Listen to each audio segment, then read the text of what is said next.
여러분 안녕하십니까? 정상교입니다.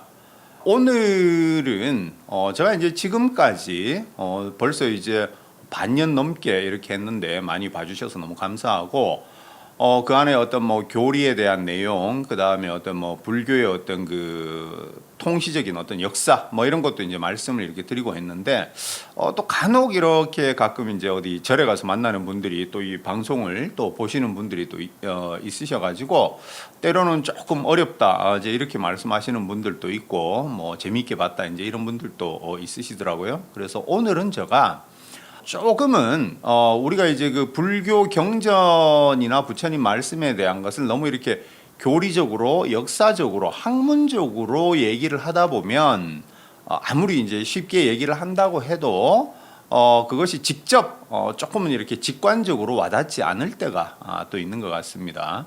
그래서 오늘은 우리 이제 또 너무나 널리 알려진 그 초기 경전 중에서도 바로 그 법구경을 통해서 그 안에 있는 말씀이 어떻게 이제 의미를 가지고 그거는 바로 읽어보면 바로 우리한테 와닿잖아요, 그죠?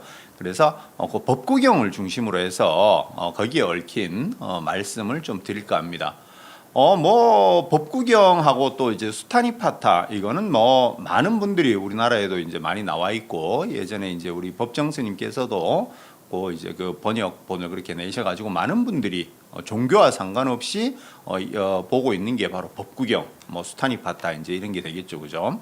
근데 그러한 경전들은 뭐 다 알고 계시겠지만 초기 경전에 속해요, 그죠? 초기 경전에 속하고, 그러니까 우리가 이제 보고 있는 이런 대승경전군에 있지는 않아요. 초기 경전에 속하고 그 초기 경전들 중에서도 매우 큰 형님에 속합니다. 그러니까 가장 불교 경전이 굉장히 다양한데 그 초기 경전군 안에서도 불교 경전이 다양하지만 그 안에서도 가장 오래된 최고층에 속하는 것이 바로 법구경, 수타니파타 이제 이렇게 됩니다. 법구경은 여러분들 이제 많이 보셨겠지만 수타니파타도 그렇고 아주 그 감동적인 시로 이렇게 쓰여 있어요, 그죠?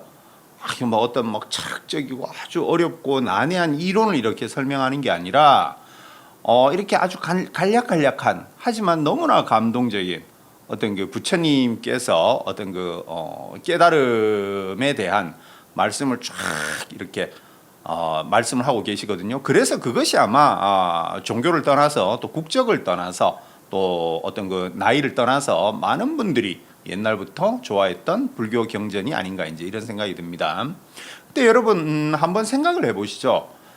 제가 이제 이 강의를 통해서 몇 번 말씀드렸습니다만 부처님께서 법을 설하실 그 당시를 우리가 한번 눈을 감고 생각을 해보세요. 우리가 물론 이제 지금 또 우리가 절에 가서 법회 때 또 우리 덕 높으신 스님들의 말씀을 듣고 하시겠지만 옛날에 부처님 당시에는 그렇게 부처님께서 제자들에게 설하신 내용도 있고 또 이렇게 그 인도를 다니시면서 이렇게 유행하시면서 그때그때 사람들이 물어오는 거에 대해서 답을 이렇게 주셨단 말이죠. 그러면은 부처님께서 거기서 아주 어려운 철학적인 난해한 말씀을 절대 하시지 않으셨을 겁니다. 아유, 그 당시에 뭐 인도뿐만 아니라 많은 사람들이 전 세계의 모든 사람들이 지금과는 비교도 할 수 없을 만큼 어떤 교육 수준도 낮았을 거고 또 어떤 그 지적 어떤 수준이 천차만별이었을 텐데 그러면은 거기 모인 사람들이 가장 공통적으로 이해할 수 있는 수준에서 부처님께서는 말씀을 이렇게 하셨을 거예요. 그죠? 그렇다면 그 법구경에 나오는 그러한 어떤 그 짧은 하지만 너무나 감동적인 그것은 정말 부처님께서 너무 그 깨달음의 어떤 환희에 젖으셔가지고 하셨던 그 모습이 법구경에 그대로 나타나 있다. 이제 이렇게 생각을 하시면 될 거예요. 왜냐하면 그렇지 않으면은 우리가 지금 알고 있는 불교 이론들은 사실 이건 뭐 학술적으로 그리고 이제 그 후대에 불교가 이렇게 전해지면서 각 지역에서 좀 더 이렇게 이 철학화, 사상화된 내용이 굉장히 많아요. 뭐 그게 초기 불교가 되든 대승 불교가 되든 그런데 요 이제 요 법구경이나 수타니파타 이거는 그 경전들 중에서도 가장 고층에 있던, 그러니까 가장 부처님 육성에 가까운 경전이라고 지금 또 평가를 받고 있어요. 자, 그러면은 우리 법구경을 이제 중심으로 오늘 말씀을 드릴 텐데 거기에는 뭐 굉장히 이제 좋은 말씀이 많이 있어요. 그러면 우리가 불교라고 하는 가르침, 이 불교라고 하는 가르침은 우리가 단순히 철학으로만 봐서도 안 되고, 물론 이제 종교성이라고 하는 그 종교라고 하는 그 특징을 분명히 이제 가지고 있습니다. 그런데 그 종교 중에서 이 불교는 매우 특이한 사상을 가지고 있는 게 바로 제가 자주 말씀드렸던 절대 창조주, 절대적 존재자를 인정하지 않습니다. 불교는 이것이 종교라고 하는 것을 표방하는 가르침을 불교도 가지고 있음에도 불구하고 다른 어떤 종교들과 가장 큰 차이가 나는 거예요. 아니, 종교라고 하는 것은 오늘 또 말씀드리겠습니다만 내가 힘들고 어렵고 정말 인간의 어떤 그 사고 체계로 어떤 그 헤어날 수 없는 어려움을 겪었을 때 어떤 신비적인 존재, 초월적인 존재한테 그걸 빌기도 해야 되잖아요, 그죠? 그건 분명히 불교 안에도 그런 요소가 분명히 있습니다. 있는데 어쨌든 이 법구경에는 보면은 내가 지금 처한 어려움, 꼭 그런 어려움이 아니더라도 내가 앞으로 발전되어 나갈 수 있는 것, 그것을 이제 말씀을 하시거든요. 그럼 그 출발점은 어떻게 잡냐면은 바로 그 초월적인 존재에게 무엇을 빌고 기대고 하는 것이 주가 아니라 바로 나 자신에 대한 믿음부터 가져라라고 이 법구경에서는 여러 군데에서 부처님께서 설하고 계십니다. 왜냐하면은 우리가 힘든 일을 당했을 때 알 수 없는 저 구름 위의 존재자들에게 뭘 빌어보세요. 뭐 구름 위에 어떤 존재가 뭐 계셔가지고 언젠가 그 기도를 들으실 수도 있겠지만 상당히 시간이 오래 걸리겠죠, 그죠? 근데 내가 내 자신에게 그 모든 문제를 이제 돌려가지고 하지만 내 자신이 또 그것을 극복할 수 있다라는 확신을 가지고 있다면 그 어려움을 극복하고 내가 발전할 수 있는 것이 굉장히 빨리 이루어질 수 있겠죠. 그래서 법구경에 있는 그런 말씀을 한번 드리도록 하겠습니다. 뭐 다 알고 계시겠지만 법구경은 바로 이제 우리가 담마바다라고 하죠, 그죠? 담마라고 하는 것은 다르마, 산스크리트어로는 다르마라고 하고 팔리어로는 담마라고 하고 이 바다라고 하는 건 이제 말씀이니까 이걸 이제 번역해서 법구경 이제 이렇게 이제 번역을 했던 거고요. 그래서 이 법구경은 전체 423편의 주옥 같은 시들이 주제별로 한 26개 주제로 이렇게 쭉 나누어져 있어요. 그래서 제가 아까 말씀드린 아주 그 불교 경전 중에 이제 초기 경전에 속하고 그 다음에 아주 그 형이상학적이거나 어떤 난해한 그런 철학적인 얘기가 없어요. 그래서 이 법구경을 한 줄 탁 읽으시면서 또 눈을 감고 부처님께서 이 우주의 깨달음, 그 진리를 탁 체득하고 나셔가지고 정말 그 환희에 차신 그 목소리와 기쁨으로 이것을 설하셨다, 또 이렇게 한번 상상하시면서 그 말씀을 음미하는 것도 그 말씀이 좀 더 가슴 속에 이제 와닿을 거예요. 자, 그러면 부처님께서는 이 자기 자신을 다루는 거에 대해서 어떻게 이제 말씀을 하시냐면 뭐 많이 들어보셨겠지만 저도 이제 굉장히 좋아하는 이제 이 시편이긴 한데요. 물길을 만드는 사람은 물을 흐르게 하고 화살을 만드는 사람은 화살을 잘 구부려서 이렇게 만든다. 그리고 목수는 나무를 잘 깎고, 그런데 지혜로운 이는 자기 자신을 만든다. 이 말씀을 바로 그 이제 법구경 안에 지혜로운 사람에 관한 품에서 말씀을 하십니다. 너무나 당연한 말이지만 너무나 멋진 말 아닌가요? 목수는 나무를 깎지만 지혜로운 이는 자기 자신을 다듬는다. 물론 저도 이 법구경 말씀을 볼 때마다 그래, 내 자신을 잘 다듬어야지 하면서도 못할 때가 많은데, 근데 그렇게 또 자각을 하는 거하고 자각 자체를 못하는 건 또 다른 거니까 이런 말씀을 또 우리가 기억하면 또 좋을 것 같아요. 그리고 또 하나는 그 법구경 안에는 보면 또 바로 자기 자신에 관한 품이라고 하는 데가 있어요. 거기에서 또 부처님께서 뭐라고 하시냐면 내가 바로 내 자신의 주인이다. 그 외에 누가 나의 주인이 될 수 있겠는가? 잘 다스려진 내 자신에 의해서 그야말로 만나기 어렵고 가장 소중한 수호자를 만나게 되리라. 이렇게 말씀하십니다. 그러니까 제가 조금 전에 말씀드린 대로 불교가 이렇게 딱 얘기하는 자업자득, 이게 뭐 그냥 이렇게 쉬운 말 같은데 네가 한 이 행동에 의해 가지고 네가 기뻐하고 즐거워한다 이겁니다. 그러니까 내 자신을 가장 잘 다듬으면 그것이야말로 저 하늘나라에 알 수 없는 신이 아닌 가장 소중하고 확실한 수호자가 될 것이다 라고 부처님께서 말씀하시는 거예요. 감동적이죠, 그죠? 물론 이것만 있는 게 아닙니다. 또 부처님께서 또 뭐라고 하시냐면은 뭐 이런 말씀은 이제 많이 있지만, 그래서 여기서 또 부처님께서 자기 자신을 이기는 것이 다른 사람을 이기는 것보다 훨씬 더 행복한 일이다.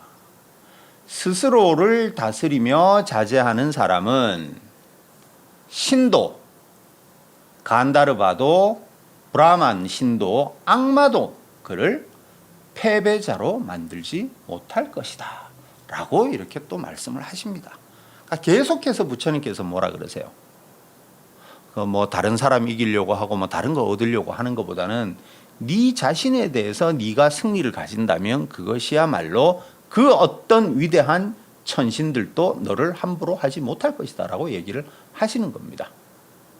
그러니까 제가 금방 말씀드린 대로 또 이제 자업자득에 대한 말씀 또 이렇게 하십니다. 악업이라고 하는 것은 자기 스스로 만들고 행하고 나 자신으로부터 시작된다. 그런데 그 악은 어리석은 일을 찌빨고야 만다. 마치 다이아몬드가, 금강석이 돌로 만들어진 보석을 깨트려 버리듯이 악한 짓을 하면은 그것이 내 자신을 파멸로 이르게 됩니다. 그런데 그 악업은 바로 내 자신이 만든다. 이것 역시 자신에 관한 품에서 부처님께서 또 우리들에게 알려주고 있는 감동적인 말씀이 됩니다. 그리고 이것도 이제 비슷한 말씀을 그 같은 품에서 또 하세요. 자신에 의해 악행이 행해지고 스스로에 의해 내가 더럽혀진다. 그런데 내 자신에 의해서 그 악이 멈추어지고 내 스스로에 의해서 또한 청정해진다. 이렇듯 청정함과 더러움은 바로 나의 것이지 남이 어떻게 나를 청정하게 하겠는가. 딱 이렇게 또 자기 자신에 관한 품에서 말씀을 하십니다. 여러분 이렇게 되면 우리가 사이비 종교에 빠질 필요도 없어요. 그죠? 이상한 가르침에 또 빠질 필요도 없습니다. 내 자신에 내가 지금 괴로워하는 일은 너 가만 생각해봐. 어제 아니면 1년 전 아니면 10년 전에 너가 언제 했던 나쁜 짓이 그거 바로 열매를 맺어서 그런 거지. 누가 너한테 그렇게 한 거 아니다. 누가 너의 행복과 불행을 만들어주겠느냐. 다 너가 만든 것이다. 청정함도 더러움도 모두 너가 만든 것이다. 부처님께서 이렇게 말씀을 하십니다. 그런데 또 하나, 이제 자기 자신에 관한 어떤 그 자기 자신을 다스리고 이런 거는 이제 부처님께서 여러 군데서 이렇게 말씀을 하셨는데, 여기서 약간 더 우리가 이제 그 타인과의 관계에 대해서 한번 제가 또 말씀을 드려볼게요. 저도 사실은 뭐 아직 그렇게 뭐 인생에 대해서 아는 게 없고 날마다 배우고 하는 건데, 이 주위에 보면 이런 일이 참 많은 것 같아요. 특히 요즘 무슨 뭐 이제 뭐 우리 뭐 각 세대마다 뭐 MZ 세대니 뭐 이런 말도 많이 하잖아요, 그죠? 그런데 언제부턴가 우리가 직장에서 회식을 잘 안 하죠, 그죠? 예전 같으면 또 이렇게 얘기하면 또 세대 차이 날 수 있는데, 제가 어렸을 때만 더 어렸을 때만 해도 회식이 많았어요. 또 회식 못 간다, 안 간다 이런 얘기하기가 너무 힘들었어요. 그때는 무조건 가는 거였어요. 그러면 여러분 왜 회식을 싫어할까요? 아니 그렇다고 여러분들 밖에 나가서 친한 사람 만나서 맛집에서 뭐 먹고 이런 거 다 싫어하세요? 아니죠. 만약에 누가 공짜로 그 밥을 사주는데 여러분 마음 그 맞는 친한 친구랑 맛집에서 만나는 거 오히려 더 원하지 않나요? 그럼 왜 회식은 그것도 다 이렇게 회사에서 사주는 건데도 왜 회식을 싫어합니까? 여러 이유가 있겠지만 사람 때문이죠, 그죠? 마음이 안 맞는 사람이 있어서 그래요. 불편한 상사. 그럼 왜 상사는 불편할까? 바로 설명을 대화라고 착각하기 때문에 그래요. 우리는 친구랑 만나서 서로 재밌는 대화를 주거니 받거니 이렇게 하잖아요. 그런데 누군가 거기서 내가 너보다 더 높은 사람이야, 내가 너보다 더 잘났어 라는 생각을 가지고 설명을 하기 시작하면 그것은 대화가 아니에요. 아니 우리가 그 공부하는 게 얼마나 또 힘들고 이렇게 또 졸리고 이렇습니까? 근데 그 뭐 회식까지 가서 인생은 말이지, 사는 건 말이지, 회사 일은 말이지, 누가 듣고 싶어요, 그죠? 그래서 남에게 무슨 충고를 해야 되고 그 사람이 진짜 원해서 그걸 좀 들려달라 이러지 않을 때는 함부로 그렇게 남에게 가르치려고 들면 안 되는 거예요. 근데 그런 말씀 또 이렇게 찾아보면 또 있습니다. 부처님께서는 바로 우리가 외형적인 모습만 가지고 내가 이렇게 높은 사람이다. 뭐 그 다음에 또 우리 이제 불교 승단을 봤을 때는 그 안에서 내가 원로다, 장로다. 우리 겉모습만 가지고 그래서는 안 된다는 것을 부처님께서는 또 이제 뭐라고 하시냐면은 머리가 희다고 해서 장로가 아니다. 그저 나이만 들었을 뿐 헛되이 세월을 보낸 늙은이라고 불릴 뿐이다 라고 바로 진리에 서 있는 사람에 관한 품에서 또 이렇게 말씀을 하십니다. 진리, 세상의 이치, 그리고 불살생과 자제함, 그리고 수양을 갖춘 사람, 그를 우리는 참된 장로, 즉 어른이라고 부른다라고 연이어서 말씀을 하십니다. 그저 내가 그냥 뭐 직위가 높으니까 그렇기 때문에 내가 그냥 뭐 이렇게 남한테 계속 가르침이나 하고 뭐 설명을 갖다가 대화라고 착각하고 쭉 자기 얘기만 하고 이러면 아무도 그거 좋아하지 않습니다. 그죠?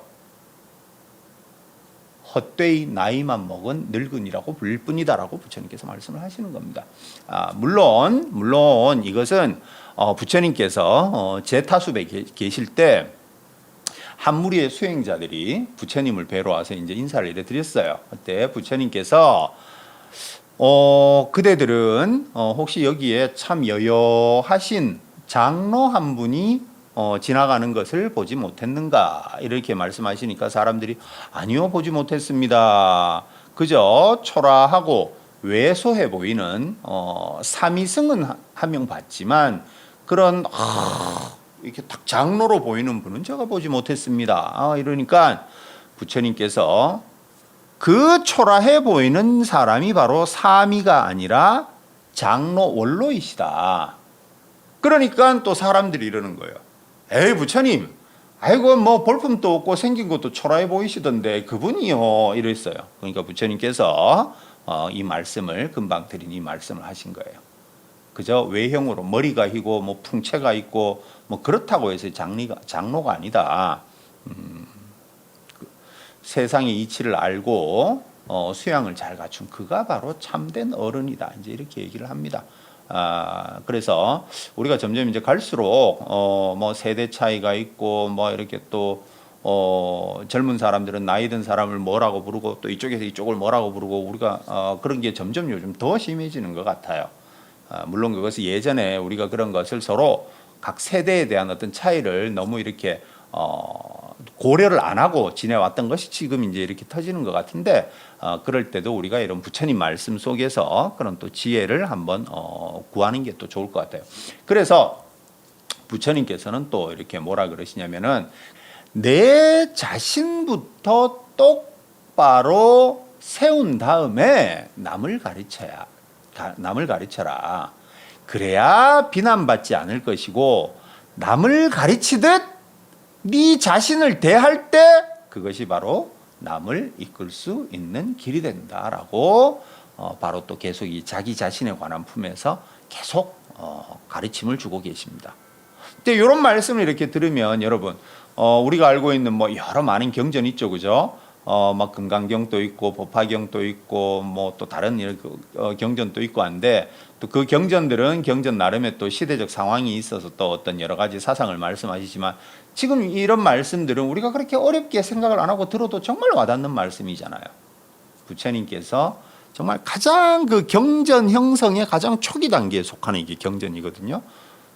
그러니까 이거는 종교하고도 상관없이 참된 사람으로서 어떻게 살아갈 것인가를 얘기하는 거니까 얼마나 와닿습니까? 그죠? 2500년 전 얘기라고 해서 뭐 이렇게 고리타분한 얘기가 아닌 거예요. 남을 가르치려고 하면 너부터 확실히 서라.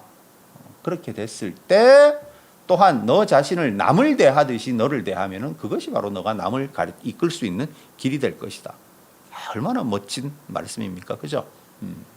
자, 그러면은 조금 더 그러면 구체적으로 자기 자신을 다스리는 방법에 대해서 한번 또 부처님께서는 어떤 말씀을 하셨는지 한번 볼까요? 부처님께서는 또 이렇게 말씀을 하십니다. 말이 마부에 의해서 잘 길들여지듯이 감각기관이 고요하여서 자만심과 번뇌가 없는 자는 하늘의 신들마저도 그를 부러워하리라 라고 부처님께서 말씀을 하십니다. 이것은 바로 아라한 품에 있는 말씀이거든요. 아라한은 뭐 우리가 나한 이렇게 이제 줄여서 하고 원래 이제 또 다 성자 깨달은 일을 우리가 뜻해요. 그런데 여기서 바로 부처님께서 뭐라 그러시냐면 말이 마부에 길들여져 있듯이 감각기관이 고요해야 된다고 해요. 여러분 이게 짧은 시지만 아주 여기는 불교 철학의 어떤 저는 핵심 중에 핵심이 들어있다고 생각해요. 뭐 어떤 다른 종교처럼 어떤 그 위대한 존재가 이 우주를 창조했다. 거기서부터 시작하는 게 아니에요. 그럼 나 자신이 중요하다고 불교는 계속 얘기하는데 그럼 그 나 자신을 어떻게 다스릴 것인가? 구체적으로 감각기관이 고요해야 된다. 여러분 절에서 여러분들 아마 육근청정에 대해서 많이 들어보셨죠? 육근청정. 육근 6가지 이제 뿌리 근자인데 그 근이 뭐예요? 뭐 다 아시겠지만 바로 우리의 감각기관을 그 불교에서는 뿌리 근자를 써요. 그죠? 육근. 그러니까 6가지 감각기관을 말하는 거예요. 육근은. 그래서 우리가 늘 이렇게 절에 가서 듣다 보면 뭐 육근청정해야 된다. 육근청정해야 된다. 아니 종교라면 최소한 막 우리가 알 수 없는 저 우주를 창조하고 또 기분 나쁘면 이 우주도 한번 뒤집어 엎고 뭐 이래야 이게 위대한 종교고 막 그렇지 않나요? 그런데 불교에서 가장 최초기 경전에서 하시는 말씀이 야, 네 자신을 믿어. 그 구체적으로 어떻게? 너의 감각기관을 다스려. 저 위대한 신을 믿고 뭐 이런 게 아니에요. 저만 이렇게 감동스러운가요? 이게 무슨 말이겠어요? 여러분 잘 아시겠지만 육근은 안이비설신, 눈, 코, 귀, 입, 몸, 피부 그죠? 이 5가지 감각기관하고 마지막에 안이비설신의 이 정신기관이 있어요. 정신기관. 그래서 우리가 눈, 코, 귀, 입을 통해 가지고 여러 정보가 들어오잖아요. 그죠? 모양과 색깔이 들어오고 냄새가 들어오고 그 다음에 촉감이 들어오고 그렇게 되죠. 그죠? 그것을 우리의 이제 이걸 해석하는 이제 의근, 그러니까 안이비설신의 의근이 그걸 이렇게 해석해서 이게 뭐구나 이제 이렇게 이제 아는 건데 부처님께서는 뭐라 그러시냐면 누군가 그대에게 다가와서 우리가 알고 있는 것이 이 6 감각기관을 통해 들어온 것 외에 또 뭔가 또 있다라고 얘기를 한다면 그 사람한테 그게 뭐냐고 다시 한번 설명해 달라고 얘기하면 그 사람은 대답하지 못할 것이다. 이렇게 말씀하세요. 왜? 그것은 거짓말이기 때문이다. 여러분 우주, 일체, 위대한 신 이건 다 뭐예요? 다 우리의 감각기관을 통해 들어온 것일 뿐이에요.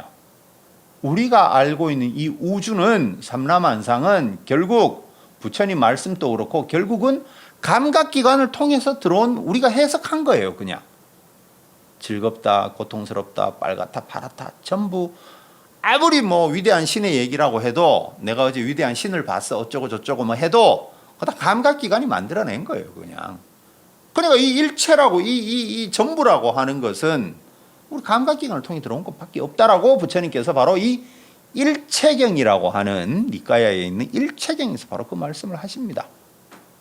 그러면 제가 아까 말씀드린 육군청정은 뭐냐면은 그러면은 그렇게 감각기관을 통해서 들어온 것이 우리의 실상을 그대로 해석을 해주냐는 거죠.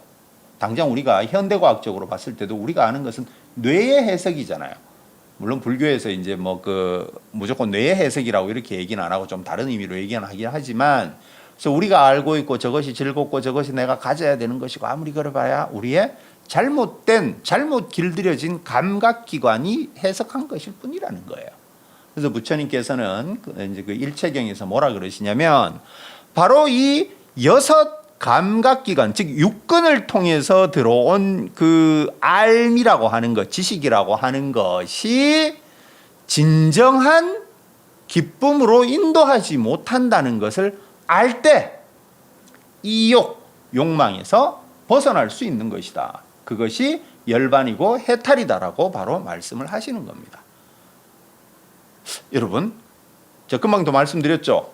저 하늘 위에 구름 위에 어떤 저기 위대한 신이 계셔가지고 뭐 기분 나쁠 때는 한번 이 우주도 한번 뒤집어 엎고 기분 좋을 때는 뭐 또 이렇게 잘 살게 하고 또 기분 좀 나쁘면 또 뒤집어 엎고 그분을 잘 모셔야 된다.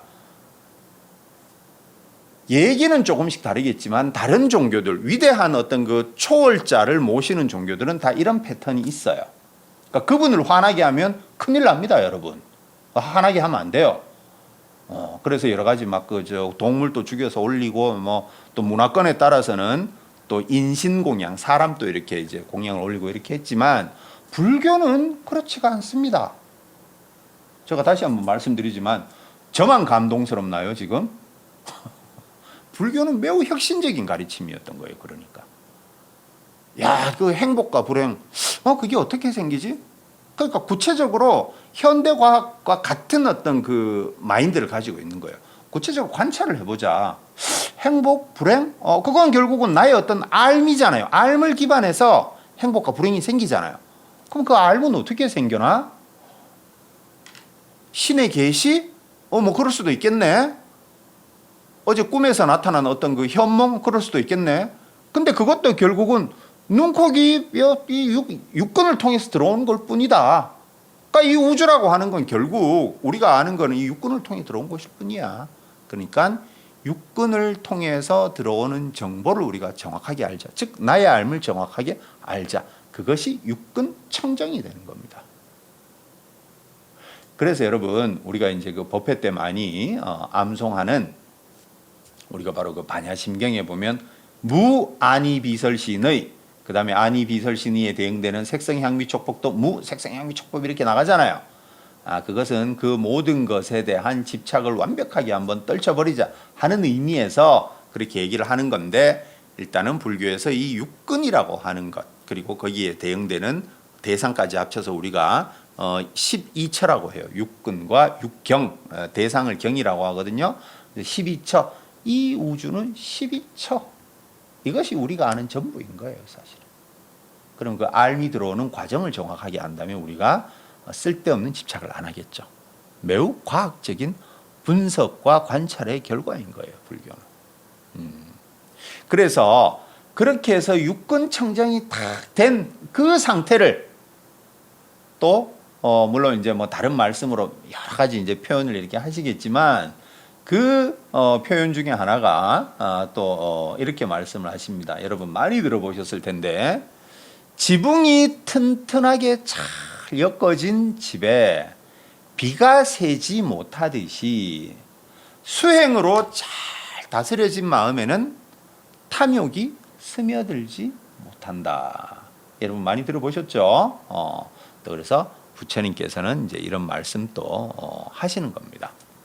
근데 여러분 이제 이러한 사상들 어떤 그 내 자신을 믿고 내 자신을 잘 다스려야 된다. 이러한 사상들이 물론 이제 여기에만 이제 기반하는 거 아니겠지만 이것이 이제 그 후대에 이제 대승불교 사상으로 발전하면서 대승불교 안에서도 조금 뒤에 이제 어떤 사상으로도 이제 연관이 있냐면은 여러분 많이 들어보셨죠? 우리가 또 법회 때 바로 법회 마칠 때 이제 뭐라 그럽니까? 여러분 성불하세요 이렇게 얘기하죠, 그죠? 옆에 분들하고 다들 이제 성불하세요 이런 말씀 많이 하세요. 그 성불 깨달으세요 이 말이죠, 그죠? 근데 우리가 깨달음의 구체적인 모습 중에 하나로 바로 뭐예요? 내 안에 부처님의 씨앗이 있다. 내 안에 부처가 될 씨앗이 있다. 불성사상 또는 열애를 저장하고 있다. 품고 있다. 열애장 사상으로 발전을 합니다. 그죠? 그래서 그 열애장 사상에서 우리가 많이 듣는 말씀 중에 하나가 뭐가 있냐면은 모든 번뇌와 정말 이 어디 그 손님같이 멀리서 이렇게 손님같이 온 그 티끌들에 의해서 나의 마음이 더럽혀져 있는 이유는 마치 저 하늘의 해와 달이 늘 청정하지만 잠시 구름에 덮여 있는 것과 같다. 라고 하는 유명한 또 문구로 이렇게 이제 말씀으로 표현이 됩니다. 여러분 많이 들어보셨죠? 그러니까 여러분 생각해 보세요.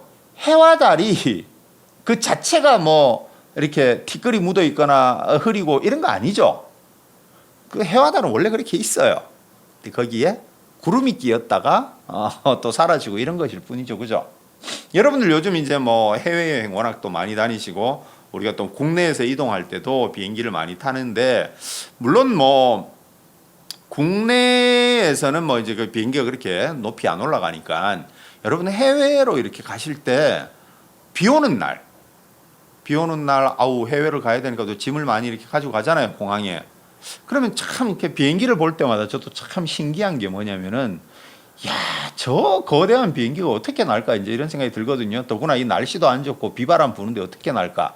그런데 여러분 그 비행기가 활주로를 달려가지고 이제 이륙을 해요. 그러면 어떻게 돼요? 계속 이륙하면서 그 구름층을 뚫고 올라가죠. 그 구름층을 뚫고 올라가면 어떻게 돼요? 구름이 그 밑에 쫙 그 무슨 이제 그 담요처럼 쫙 깔려 있고 그 위에는 뭐가 있어요? 해가 그 위에 떠 있어요. 그 정말 그 눈이 부셔서 그 창 그걸 내리고 있어야 될 정도거든요. 그러니까 우리가 땅 밑에서 봤을 때는 그 해가 안 보여요. 그 해가 그냥 빛을 잃었는가 보다. 우리가 그런 말 많이 하잖아요. 뭐 빛을 잃었다 뭐 이러는데 해는 원래 거기서 반짝반짝 빛나고 있어요, 원래. 잠시 구름이 그렇게 덮여 있을 뿐이에요. 그것이 바로 대승불교에서 중요한 열애장 불성사상을 얘기할 때 당신이 원래 빛나는 그 청정한 부처님의 성품을 지니고 있으니까 그것을 믿고 너가 수행해서 나가라 라고 하는 열애장 불성사상으로 이렇게 발전하게 되는 겁니다. 자, 그러면 제가 오늘은 초기 불교를 중심으로 이렇게 초기 불교 특히 법구경에 나오는 부처님 말씀을 중심으로 이렇게 말씀을 드렸는데 다음 시간에는 요 열애장 사상에 관계되는 우리 자신에게 또 힘을 주는 그런 부처님 말씀을 중심으로 한번 말씀을 드리도록 하겠습니다. 오늘도 감사합니다.